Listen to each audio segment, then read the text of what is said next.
Good morning, good afternoon, depending where you are in the world. My name is Serge Matamsh. I'm a senior consultant for Waterfall and a cybersecurity member of the UITP committee. I've been part of the team that has drafted this important report. Today's webinar will last 1 hour.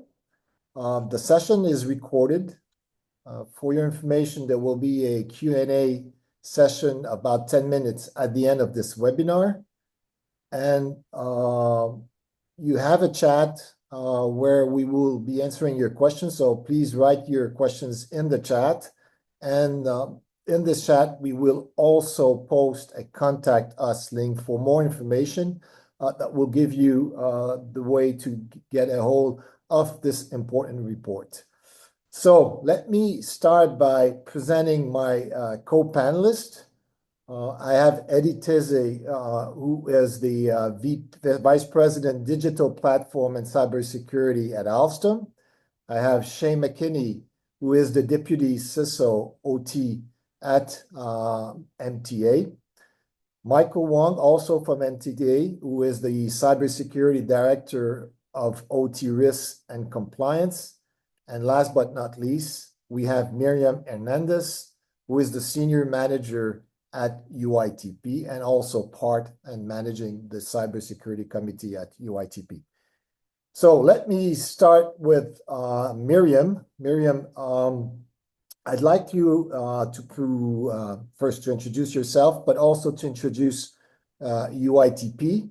I would be delighted if you could also present the role of the Cybersecurity Committee, and it would be great if you could give us some insights on how you manage the drafting of this report.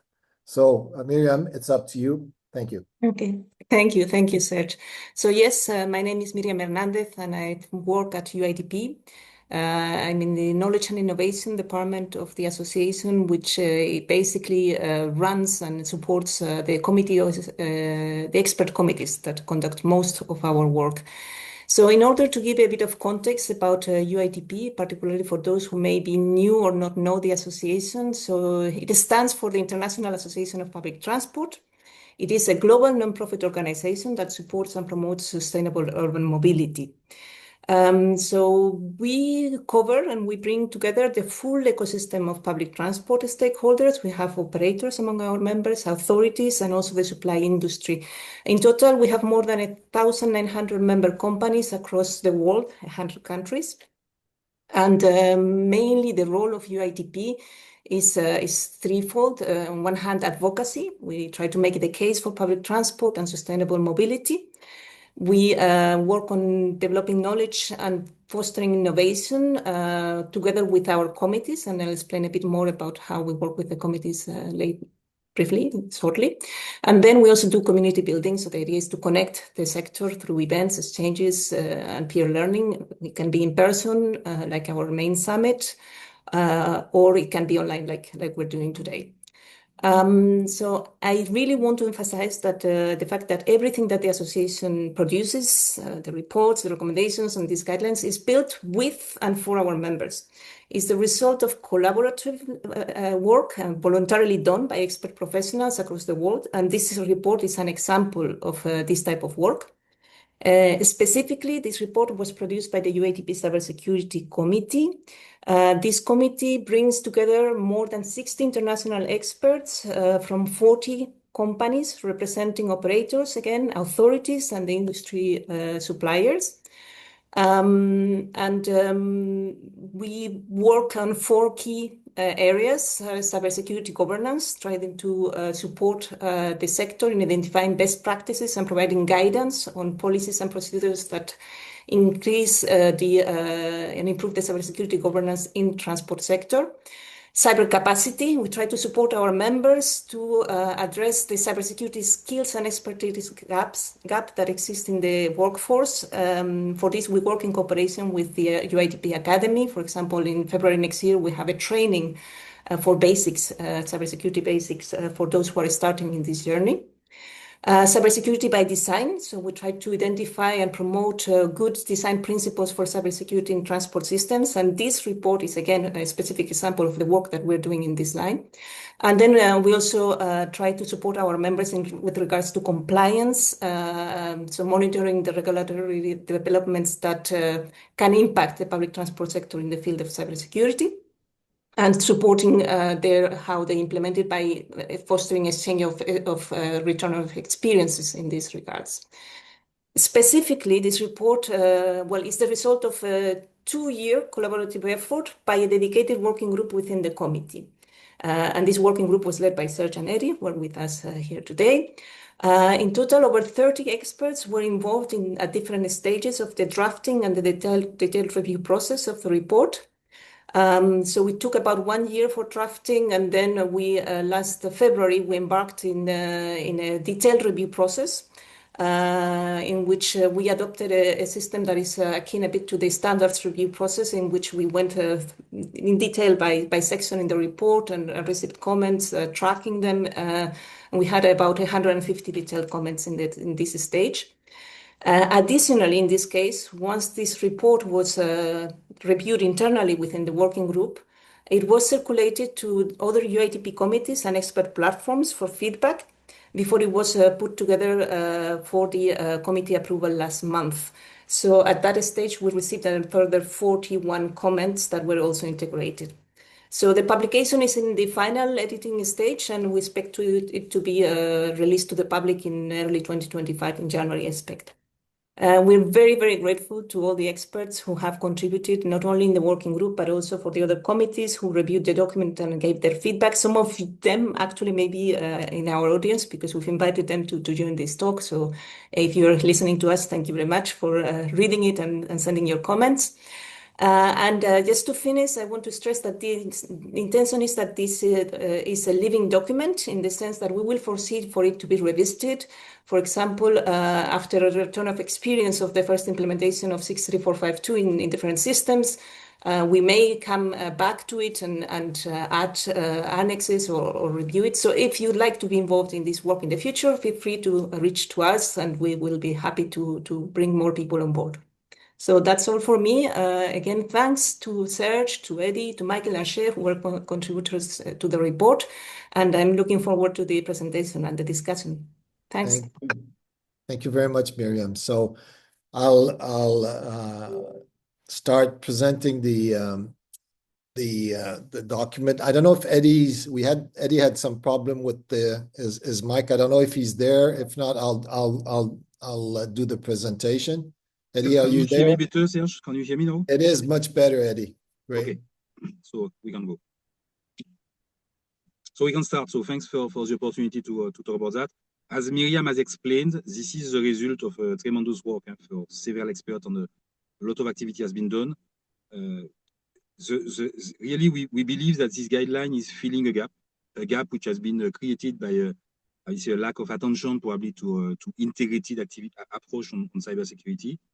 We also believe that this guideline will be the base for a code of practice, meaning that it can bring some kind of a mandatory or necessary, I would say, element to be done, and not only simply recommended elements. So it's a guideline. It has been made by the effort of several people around the table.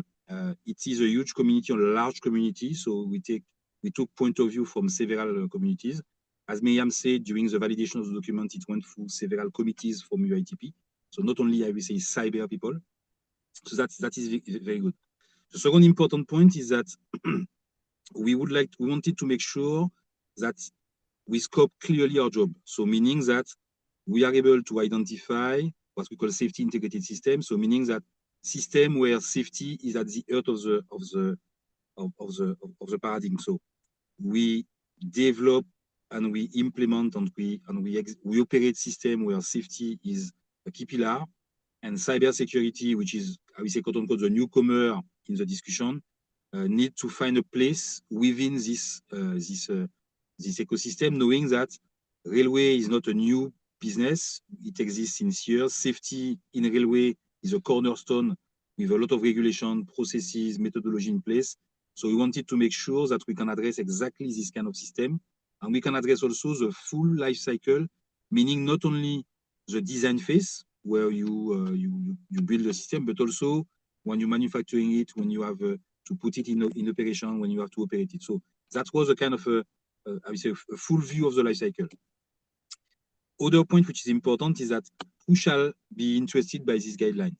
I will say almost everyone, but basically there will be a focus on people who are in touch, either as a developer, either as an administrator of the system going forward.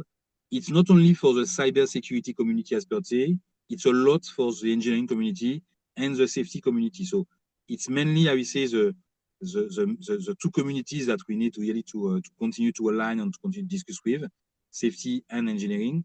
And of course, cyber people, because we believe that we still need to grow and to mature in the cyber community and the cyber organizations. But really, we would like to have this document as being a link, gateway, a bridge between different communities, because it's not something that is coming with only one side view. And last point, just to give you a kind of a guideline for the reading, in this document, you will find a couple of principles. So they have been divided in two groups. Some are management principles, some are more design principles. And again, as I said, we believe that this can be the base for a code of practice with kind of a mandatory. But if we think safety, we'll say it is highly recommended. So we have a couple of elements here where we believe that's highly recommended. And the fact that we have two typology of practice of principles is also an acknowledgement to the fact that when we talk about this topic, it's not only a technical topic, it's not only a cyber or engineering topic, but it's also a topic related to the way that you manage and you implement your activities within your project execution or your operations. Can we move to the next slide? So another important point that we would like to share with you is that the normative environment. So if we step back a little bit, railway is already a highly regulated environment. So no need to remind, everywhere that you go and you do railway, you will find hundreds of standards, guidelines, reference documents that are already paving the way for your activity of design, like manufacturers, or for implementation, or for operation. So it's an highly regulated environment. But when it comes to our activity of cybersecurity, we already know that we have some elements which are there. So we took them in account. So meaning that we did not start it from nowhere. We try to encode the guideline within the main normative element assets that we have today on the table. So mainly today, as we speak, the 62443, which is the base, I will say for us in terms of industrial environment, but also taking already in account what will be the future, meaning the 62452. So this one is not yet on the table, but it is almost ready. And we wanted to make sure that whatever we recommend in the guideline is something that will be also you will be able to use going forward in the future in your work, because we know that security, as we say, is never set once for all. So it's very important for us to also anticipate. So you will find in the guideline normative environments taking into account, but not only the one of today, but also an attempt to try to see also what is in the future. Another important point on why it was so key to have this view of the existing environment and to take into account the regulatory environment is that we know that at one point in time there is a need for approval, for industry acceptance globally, and if you don't rely on something which is strong and existing, it is even more complex. So that's why you will find in the guideline and in the methodology several references to existing standards, existing code of practice, or existing references. So it was an important part of our discussions and our thought process to make sure that the documents will not come from nowhere, but it will be fully embedded and integrated in whatever exists today and is used to manage the cybersecurity in railway. We move to the next one. What are the key challenges or the key issues that we believe that we will find? Basically, I will say to simplify, we need to rethink the way that we are addressing or the priority, I would say, quote unquote, that we are addressing when we are addressing cybersecurity in SIS.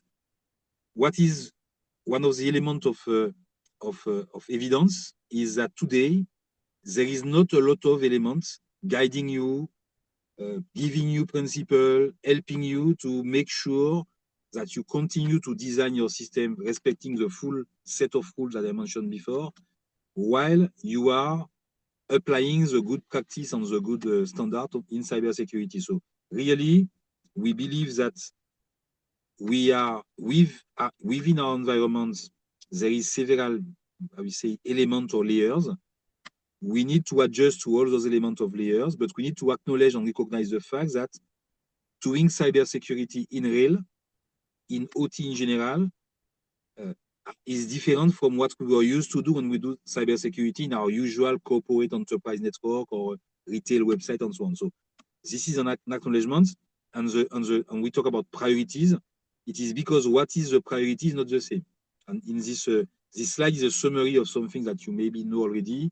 When we approach cybersecurity in our specific system, we reverse a little bit the priorities order, where confidentiality is no more the paramount and the most important things to address, but availability becomes, because you have safety at stake, and because the safety is ensured by some, I would say, software or electronic devices, you must make sure that they will remain available and that the integrity of the information and the data that they are manipulating is really at most. And then you don't take risk on those two layers, which are integrity and availability. And then in this case, you can be sure that by changing the order of your priority, you can address the unique challenges that you face in this environment. In the guideline, you will also find some practical measures to see how you can embed cybersecurity within your design, meaning that you will see some elements, some of them, and I prefer to be clear, are proposal. As I was saying, it is a premiere, so something that has not exist today. We would like it to become a highly recommended document, and we push for that direction. So you will find a lot of good recommendations, a lot of practical examples, helping you to go through the whole life cycle of your product. And really, it's a good element to read and to start your conversation with the various, I will say, stakeholders that you may have in your company. Could it be operation people? Could it be designers, safety people, or quality? So it's very, very important for you to take those examples and to move them forward. And also to keep in mind that whatever you see here has been tailored for railway application. Okay? That is an important point. And last one, I want to move on the next slide. There is an important element to keep in mind, is that the risk assessment, as we are repeating all the time, is the cornerstone of our activity. You don't do cybersecurity if you don't start by a strong risk assessment. So starting by a strong risk assessment means that you need to do a risk assessment which is embedded within the way that you do activity. And that's why it was important for us when we talk about safety to make sure that the way that we do risk assessment is aligned, is coherent with the way that you do cybersecurity, the way that you do your risk assessment on your cybersecurity is correlated, integrated with the way that you manage the safety of your system. Because again, I said before, cybersecurity is the last one arriving in the discussion. So there is already an existing pattern, there is already existing processes, existing elements. So it was very important for us to make sure that you can understand, and you, not only you, but the ecosystem around you can understand the link between cybersecurity and safety, and why and how you can make sure that while you do your design process to implement your safety measure, you also take in account the impact of cybersecurity risk and their impact on those elements that are ensuring the safety for you. So it's important that you keep in mind that whatever is proposed in this document is fully aligned with the main standards, as I said before, is fully aligned with the good practices that we know in safety and in railway design, and especially for safety critical part of the railway design. but it's bringing a couple of new approaches, a new point of view, a new ways of working that will allow and ensure that while designing a safety integrated system, we are making sure that this system will embed and will be able to deliver the right level of security, meaning that having the right exercise of risk reduction, allowing us to have the system being well implemented. I propose to move forward with Serge maybe and to move on the detailed structure of the guideline. Yes, thank you, Eddie, for these insights. This is the document. By the way, it's more than 300 pages, and it's fully understandable by a person that is a safety engineer, for instance, that will understand what are the cybersecurity issues and vice versa. So it was meant, so all the content is within the document. What we've integrated are the safety instrumented systems lifecycle. And we've broken down each paragraph in 4 different life cycles. So you've got the system development life cycle, the safety life cycle, the security by design life cycle, and something very unique here is that we've also introduced the product line life cycle because we recognize the unique role by system integrators. So the Alstom, Siemens, and all these players that build and implement safety critical systems like signaling, train, control management system, and SCADA system. So if you look at the structure, we start early, so we integrate the initiation. So when you basically design the concept of operations, and you go and you integrate all the elements from the safety, from the planning, the security planning, and so on and so forth. We've also integrated the acquisition, so the tendering process in which the PTO will detail what needs to be addressed by the vendors. And then we go at the core of the product. As you see, it's quite detailed. We see all these are deliverables that are detailed for each phases. So design and development, we go not only at the level of the system, but also at the level of the product with good practices in terms of coding. Then we go to the manufacturing or procurement of the product, of the safety product. And we, after that, detail the implementation, the system validation, the acceptance with the safety and the cybersecurity case. There's also an extensive section on operation and maintenance, and we've not forgotten the notion of disposal. So it's always important to be sure that when you finalize or you put an end to your system, that it doesn't get into the hands of the bad guys. This is more or less what it looks like in terms of management principle. We've got about 75 management principles. These you can see are more compliance. So that's I would say probably 20 compliance management principles, like the board is responsible for the safety and security risk. It can be delegated and so on and so forth. So basically, it's always management principle that integrates safety and security together. But we also have management principles that apply at the level of the life cycle. So for each phase, we have specific management principle. There's also about 230, I think, or 250 design principle that integrate. This is very important, like Eddie was saying, IC 63452 recommendation. They apply to all the 4 life cycles, and they always integrate elements that are relevant for safety and cybersecurity. So I'm just going to put one of them, which is operational concepts drive safety design, which drive the cybersecurity design. So in other words, we acknowledge that you start from the operations. Is it going to be a completely unmanned system? If so, what is the technology from a safety, let's say from a signaling perspective, and what is the cybersecurity design that needs to be applied to CBTC? You see on the right a design that For instance, if you don't do that, some of the guiding principle from a safety perspective, so the fail-safe, the high reliability seal and all that, can actually be jeopardized because, as Eddie was showing earlier, a safety instrumented function can be compromised if under an attack of a cybersecurity attack. Therefore, these are 230 principles that have in mind a deterministic engineering approach.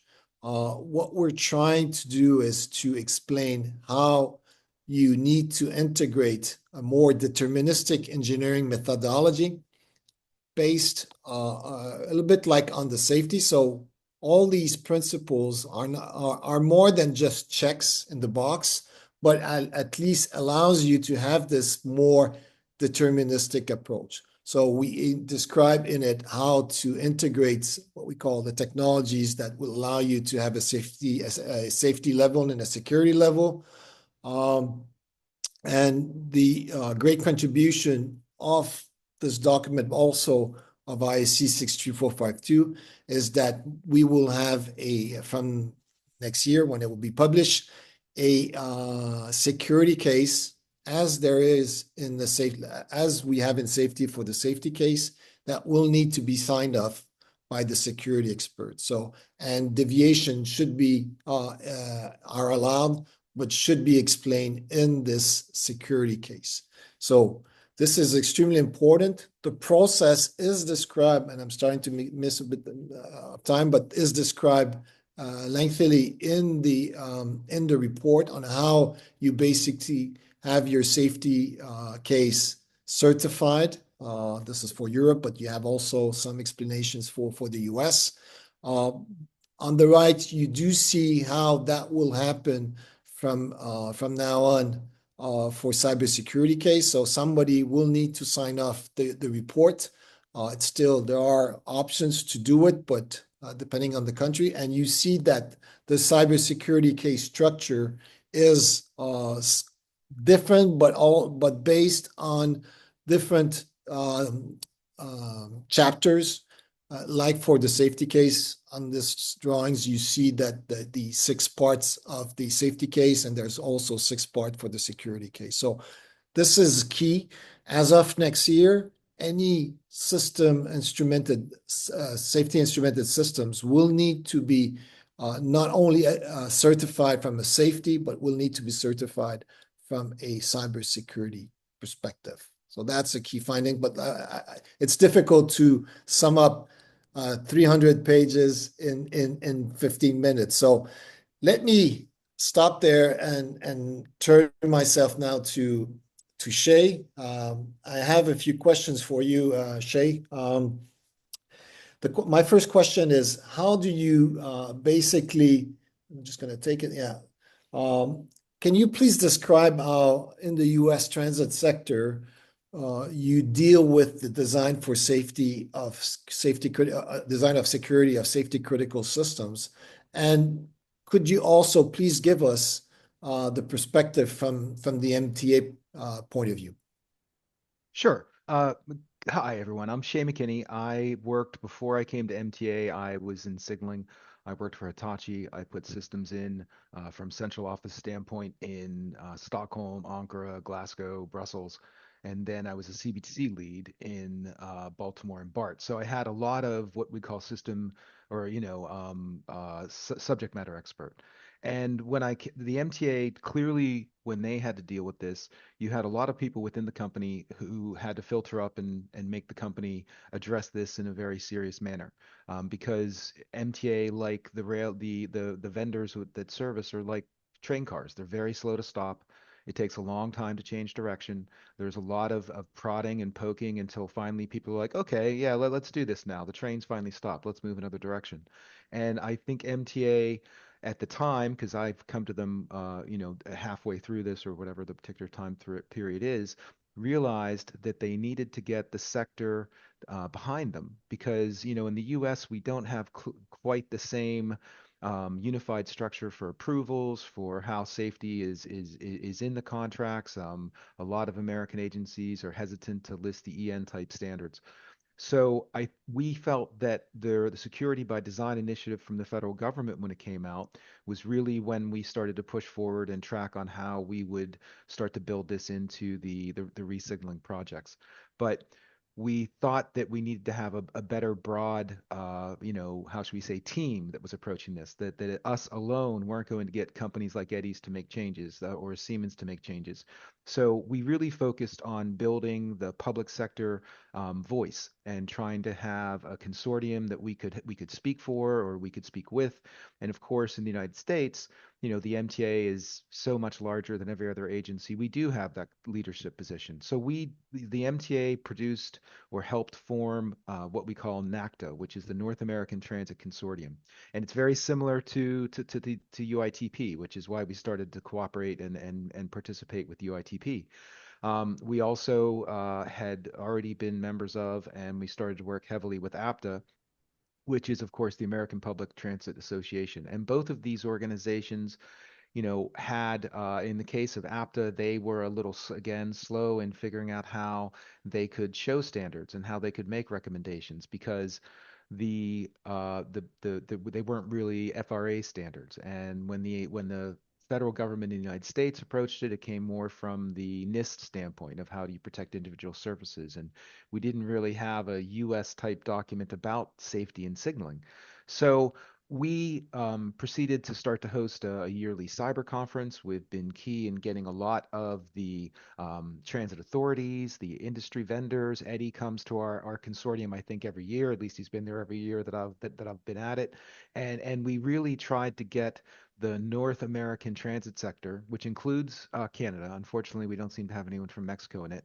But we really have tried to get the sector to understand what the situation is and to look at it collectively because even with the 62443, you really don't have the kind of clear prescriptive description of how to address this situation. So we have, like I said, focused on the one hand of working with our fellow transit agencies and building proper documentation, making sure that there are clear guidelines that are written for purchasing people, that we've tried to explain exactly how you should focus on purchasing for procurement. And in the next section, I'll talk about this a little bit more, but let me finish up on this. And we became a major contributor for the APTA documentation and guidelines and the publications. Several have been out. There's three parts of securing control and communication systems in rail transit environments. We've also, with APTA, worked on how to certify or to approve a vendor's 50701 submission. There's been several documents that we've worked on with them about doing threat vulnerability and threat assessments. Risk assessments. So on the one side, MTA knew that we needed to have support, even though we're very large.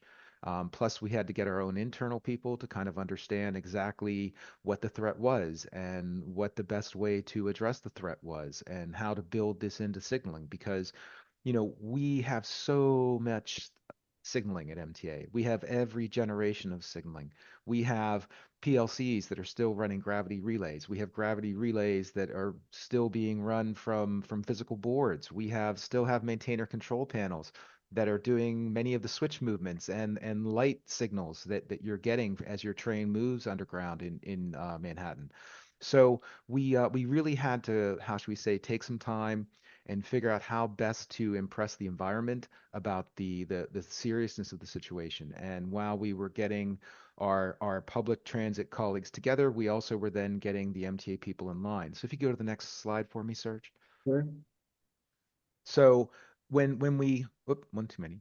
Yep. So when we looked at how we were going to be using these specifications, we knew that we had two different tracks. We had remediations because again, we have a lot of lines. Even if we had unlimited money, there's not enough vendors to replace every line at MTA simultaneously to CBTC. Not that we wouldn't put our users through it, but it's just that there's just so much that we have to do the work on, and even getting the contracts right and getting these items in line is a very challenging situation. So we knew that we had to focus on the one side on how we can remediate bad situations from a cyber perspective, and how we can have a long-term plan of how we collectively bring these toward a better protected environment. What can we do to mitigate? What can we do to protect from spear phishing? What can we do to protect from monitoring and such? But the real, I guess, what I think has been the good work we've done is with our very detailed PRDC process, we've been able to put requirements for secure by design in our brownfield modernization projects, because we realize that that's the best opportunity to address this. That when a vendor is coming in and they are already replacing everything to have an older, either completely non-remote line that had the maintainer control panels, or if it's the case of our IRT lines where we have PLCs that go to either front end processors or the type of code line servers. They're very, different situations to try to address. And so we did start to list the 50701 and the 62443. When I joined MTA 2.5 years ago, I brought up about, well, shouldn't we start listing the 6345, the newer one. Sorry, I always get my numbers a little confused. And I think we will, but we were waiting for that to kind of become finalized. I think that the appetite for these international standards it was, how should we say, a little difficult sometimes. So I think the MTA took a process where let's look at what these ones that we've put in the contract, how do those affect how we accept the line. And that's led to a lot of work with our construction and development people, because they're the ones who monitor these projects. And you find one of our insights is that, it's not that easy to say that a vendor has met 50701 proper zone and conduit model, or that they've met a good 62443 3-3 or 3-2 compliance. And I think that we are hoping that the application of the newer standard will improve that. But it is a case of where we as the vendor have to learn what these standards mean for us. Because while we can talk about how the integration of safety into, or of cyber into the safety system, we have a total cost of ownership that we have to look at. We have to look at how things are going to work for the 15 years where the design builder is the primary maintenance, and how we're starting to get used to having them as tier 3 versus tier 1, because cyber is about daily monitoring. I mean, we view that there's no one product that is going to protect us, and that it's not a question of if, it's a question of when. And it's a question of how quickly have we seen that someone has done something nefarious to one of our safety systems. So we look at what the standards are doing very positively. We think that they have really helped us to be able to hold the vendor into a situation where they have to now globally address this, and they are. It took some time, but we see that all the vendors now are much more in line about, okay, let's talk about the design of the rail car way in advance. Let's talk about how, things that for a while, let's just say that it was more like, we're not ready to talk about these questions. So I think that we're trying to develop how we analyze the projects better, so that we not only can say that yes, they've obviously done lip service, or they've done the best they can to implement these very complex standards, but we also can put together a mechanism so that our people can check the boxes on a monthly basis and follow the reports and follow to make sure that we know the systems actually are protected and have not been violated. And I'm sorry I wasn't keeping track of my time, but that was my main I comment. think it's okay. It's good. We're a bit late, but I think we're okay. Thank you, Shay, for your insights. I just want to remind everybody that if you have questions, please just write them in the chat. So yes. Now let me turn to Michael. Michael, I have two questions for you. As the cybersecurity director of OT risk and compliance, how do you make sure that once you've implemented the safety instrumented system, that it is maintained secure? So that's my first question. And my second is, how does this report help you with OT compliance? Thank you. Hey, hi everyone. Just to give a quick background, my name is Michael Wong. I've been with the MTA for 20 plus years now, so I have a lot of institutional knowledge. on this agency. The the group that we work for, reporting to Shay, we actually just don't focus on rail. We focus on rail, buses, subway, bridges, and tunnels as well. So just to give you an idea of how large the scope of our cybersecurity group is. That being said, I'd like to start answering your question, Serge, by giving you sort of like a history. This specific group focused on OT security started about a decade ago. The U.S. Under President Obama created a presidential directive to secure critical infrastructure in the U.S., and that's how this group started. And at that point, the first thing we did was find out where we're at, like all the systems, critical infrastructure. Are we are according to the cyber benchmark, are we, on the low side? Are we on the high side? And then from there, we created goals and roadmaps on how to get where we wanted to be to that next level. The problem is we quickly realized that most of our systems were not greenfield, they were brownfield, because the age of our systems, and it's very difficult to secure brownfield because of the fact that these systems are years old. Some are only partially technical, and they have nuances that are unique to each system, right? So a lot of times we have to custom create solutions to secure these SISs. It wasn't until, well, actually, let me go back and say we used primarily advisory type agencies to, like NIST, to produce our program back then. Advisory would be also IEC and APTA, but back then there weren't really many cyber specific guidelines or recommendations. It wasn't until about 4 or 5 years ago, the TSA created the SD security directive, right? 1582-21. And basically it's sort of like our primer now, right? Because under this public transportation and rail guideline, our agency has to basically follow a few basic steps around incident response, minimum amount of patching, monitoring, but I'm not going to go into the details. You can probably look it up on the internet. And that's really what started our next level of program. And the FRA is also regulatory in our rail. They don't have really any cyber components right now, but just an add-on, my goal here is not just to follow the federal side, because those are federal regulatory security requirements that our program has to have.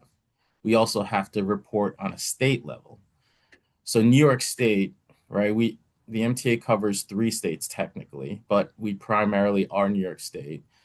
So we cover, well, actually, sorry, 2 states, New York and Connecticut.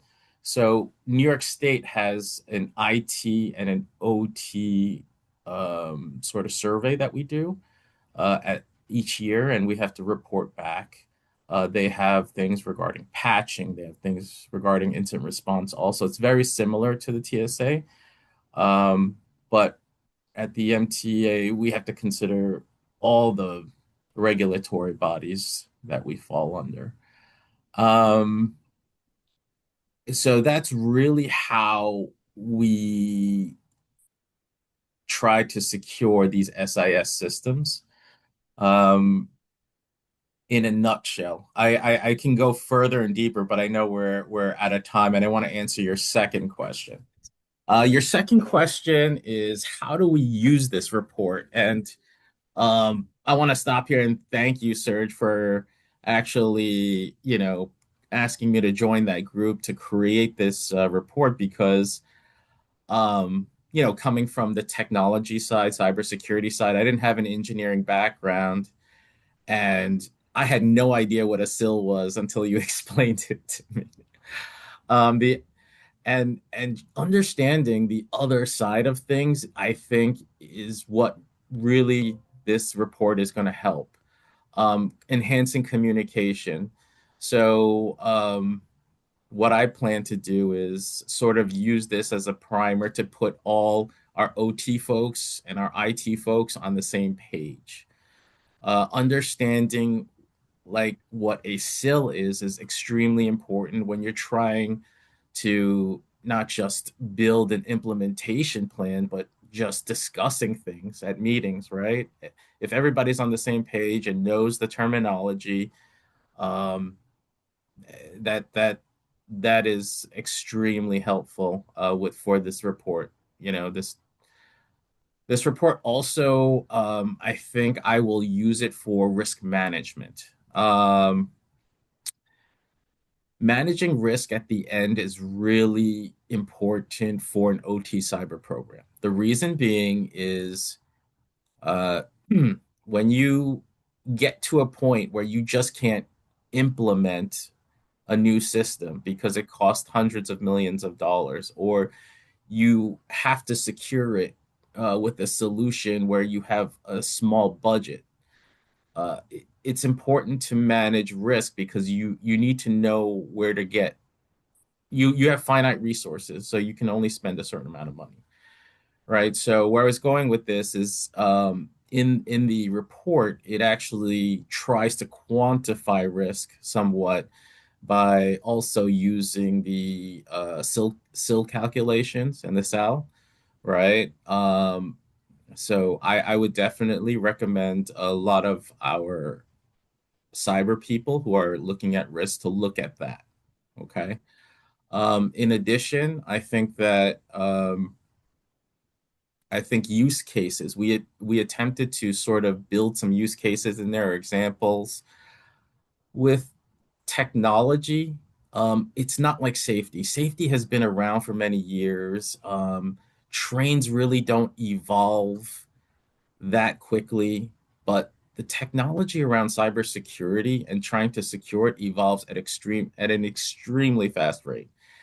And the more use cases we have, or the more understanding of all the different ways to attack a system, or just to consider vulnerabilities or threats to a system, I think this report does a good job in just trying to attempt that. We know when we first built it, we couldn't put everything into it, but we put as much as we can, and hopefully in future versions we can just add more to it. But I just like to close it out there. Just again, thanks, Serge, for the opportunity to work on this. Thank you, Michael. Great for sharing this experience with us.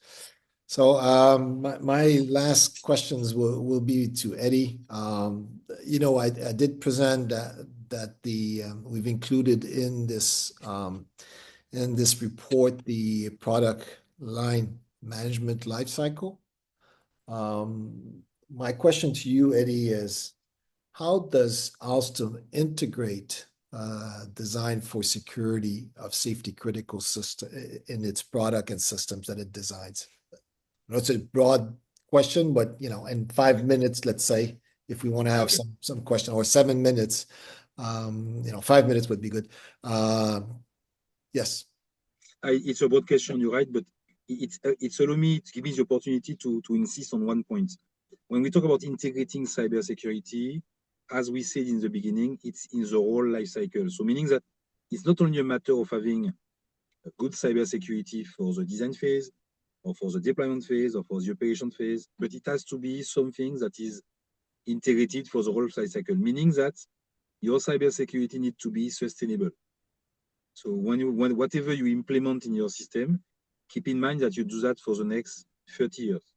First point. Second point, your cybersecurity needs to be modular. So meaning that it's impossible for you to imagine that every time you will have an issue, you will have to recertify, revalidate, homologate, reauthorize your vehicle or your system. So to the question, how do we integrate cybersecurity in the design of our safety critical system, is by revisiting the principle of implementing or designing cyber safety critical system. So it's a complex work. It has started a couple of years ago.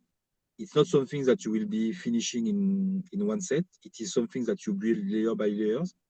It's something that has to be, I will say, flexible, because the referential is changing around us. We've seen recently appearing, for example, new regulation in Europe, putting new requirements on manufacture of products, and fortunately or not, but the railway is included, embedded in this discussion. So we need now to provide product for which we can take commitment to have an update of security during their life cycle. So that's something which is new. By law, I will say quote unquote, so it's not an option. So this integration is a journey, it's a journey, because it is still ongoing. It started, of course, with a small number of people to be convinced, but then once you have the commitment of key stakeholders in the company, you need to demonstrate consistency around a couple of principles, consistency around the deployment of awareness, consistency around the upskilling of your population, and not limited again to cyber security people or to engineering people, but also to test and commissioning, to validation, to installer, to maintainer, to system engineers. So there is a wide range of people that you have to I say, how can I say, to convert and to upskill. And most important point is that you need to make sure that your processes are evolving at the same speed. So you are able to have within your processes the right element included and embedded, allowing you to welcome those new principles, to welcome those new testing, those new phases. And you may also need to have to make evolution in your architecture. For example, as a concrete example in Alstom, we had to modify or to make evolution on our onboard architecture to make sure that going forward, we will be in a position to sustain the security that we are providing or delivering first place to a customer on a rolling stock. It's not an easy one, because you can imagine that the life cycle for a product in rail today is more, for the product design, I would say, is more from 2-3 years to 7 years to have a product being ready and homologated. So you can imagine that with whatever willingness that you have on the commitment, on the push in the company, you need a couple of years to be able to have a product which will be certified for railway with the new principle of cybersecurity embedded in it, being able to be delivered for a project that will take its in turn a couple of years to go up to the revenue service. So it's not a simple journey. That's why it's important to start early. It's a complex one. That's why it's important to break down the journey in small steps and make sure that you can be relevant and you can be efficient on all the steps. So it's a long process. The good news is that it's feasible. It's complex, but feasible. The other good news is that we see a lot of changes in the overall regulation, the regulatory environment, and the standardization. So I can tell you, compared to 5 years ago, it's a change. So I think, in a nutshell, complex process with a lot to be integrated, several people to be moved. But the good news is that it's happening now, and it's happening in a way that it is integrated and compatible with whatever we do in railway. Okay, great. I think we're now at the period. We've got how much time left? About 8 minutes for questions. Please, if you have questions, write them in the chat. I have a question for you, Michael. Eddie said that we have new laws in Europe for what we call the Cybersecurity Rail Resilience Act. So in other words, it requires that the suppliers will maintain their software updated. How do you manage software update of safety and instrumented systems that might last 25, 30, 35 years? How do you manage this relationship with the vendors? Yeah, the timelines are totally different when working with regular IT and OT components. As you mentioned, the 20-year lifespan is normal, right, in the OT world. So a lot of the what we've been doing, and actually Eddie has been part of it. Shay mentioned NATCA earlier. We have a consortium. We created a document about 3 years ago that we're still working on regarding supply chain, right? So we try to tackle it at the procurement level. There's been discussions with the CRA, like taking some components from there and sort of carrying it over to the US. We were saying, hey, if some manufacturers are now required to produce secure products as of the CRA, can't we, as in the US, buy those same products, right? Because they're now required to be secure. Um, Things like that. But we're tackling it from a supply chain side, and we're looking at it from that angle. Okay, thank you. Do you have any questions to ask? One of them I know is, when will I receive the document, or how can I do it? Just right here, we'll give you a link to basically get access to the report. One element that we've tried to integrate as an example is connecting to the safety critical systems to the cloud. Shay, I'm thinking about the IoTs and even connecting your safety critical systems to the cloud. Where are you on that journey? Because everybody's kind of going to the cloud.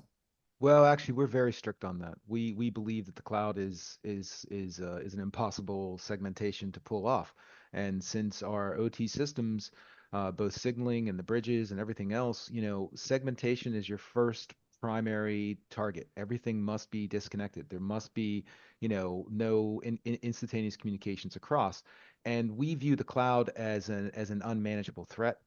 And therefore, for our OT systems, there's no cloud connectivity. No product that we use on our OT security can depend on a cloud connection. We make our vendors go through, various changes because the industry has gotten lazy. This whole thing, cloud, it's going to save everything. No, it's a huge vulnerability, and the vendors are just crazy with that stuff. So when we look at a product, we're very specific. It has to be able to work without any cloud connection. We will not put any of our data in the cloud. So yeah, I think that the cloud and good cybersecurity are oil and water. They just don't mix. I like your approach. Yes, oil and water. That's pretty good. Um, we've got one last question possible. Anybody would like to ask for it? I think we're 3 minutes left. I think I think there's a bunch of questions in the Q&A section. Do you Serge. see it in the Yes, Q&A? Serge. Serge, you have the small button in the bottom, Q&A. Okay, sorry. I can't access it. Okay, Q&A. Sorry. What? I don't have. Can somebody just ask the question for Yeah. my So Sure. the one what I was thinking about Jean-Michel Briffault's. He has three Okay. questions for the panel. One has Yes. the development of 63452 taken into account NIST CSF 2.0 and the MITRE attack framework for ICS environments. And the best answer to that is yes and no. I think that the 63452 was trying to do a very similar function that NIST was trying to do with the CSF 2.0, right? The CSF 2.0 is an attempt to take multiple international standards and bring them back to a few main functions, categories, and subcategories that make it edible, for lack of a better term. It's easier to take 106 categories and break those down and look at your system and be able to determine the overall posture of where you are with cybersecurity. We think that the 63452 at a different level is trying to do the same thing, where it's taking many of the elements that were in the 50701 and the 62443 And again, it's reducing it to a more set rail-oriented framework. And I think the MITRE, that's where you can't really, I think, do a direct correlation, because of course with the MITRE, we're trying to look at our attack possibilities, our vectors. So I think that the NIST CSF and the IAE 63452 are both trying to be more prescriptive, be more, look, if you look at the following questions, you can determine how good you're covering this category. Same thing with the standards coming down. So I think there is some correlation of what they're trying to do, but they're very different documents. Great, thank you, Shay. I don't think we have any more time to answer. We're now. I know there's a few. I didn't have access to the Q&A. I was looking into the chat, so I apologize for that. But what we will do is we will answer all the questions. We'll take time and do it. Some of them are pretty savvy, so we'll answer them. I just wanted to take this last minute to thank you all for being my co-panelists. Shay, Michael, Miriam, and Eddie. I also wanted to thank all of you who attended this webinar. We will send you the link. I think you have it for the report. It's going to be published. It's in the final stage. It's being designed and all that. We wanted to break the news to everybody because we do think it's a great report. So thank you once again for attending, and thank you to all of my co-panelists.